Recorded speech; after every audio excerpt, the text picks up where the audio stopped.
So Fede uSibusiso athi therefore God is evil yabo.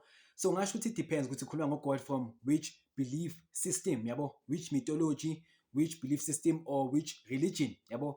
For example, in Greek mythology it is believed ukuthi there is uHades, god of the underworld yabo. There is uZeus, god of thunder and lightning yabo. There is uPoseidon, a god of the seas yabo. There is aboThor, baningi lama gods langa yabo. Even in Egyptian mythology there's a belief ukuthi khona uRa, god of the sun yabo, khona uCleopatra, there is god of love yangithola. Even nayi South Africa khona uNomkhubulwane, which is god of receiving. Motshale something then uyakuvuna ukutshalile, that is uNomkhubulwane. So even that we have this belief system ukuthi there are multiple gods, then khona uNkulunkulu uMvelinqangi, god amongst other gods yangithola.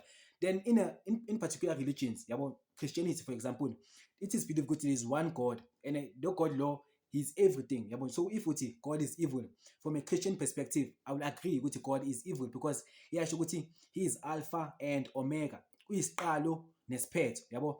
So if kuzofa abantu njengaseSodoma neGomora, uye obabulalayo vele abantu. If kuzofa abantu njengoNoah, njengoba azodakana umhlaba ngomkhumbi kaNoah, uye obabulalayo abantu. So that is evil yabo. So he's a god of good and he's a god of evil yabo.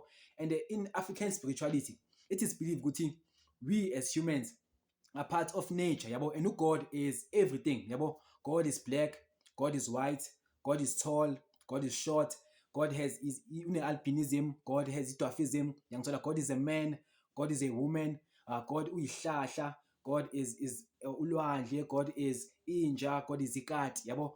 God is nature. That's why in African spirituality we believe that us humans are part of nature. We're not above nature, we are part of in nature yabo. So most of the God is evil.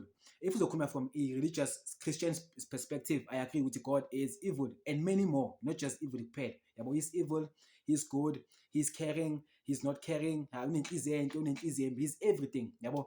But if you come from a different mythology, then it depends on which God you are talking about yabo, because njengoba ngisho there are multiple gods. Maybe khona uGod njengo-Hades, god of izinto ezimbi nje kuphela yabo, abo-Loki, god of trickery yangithola.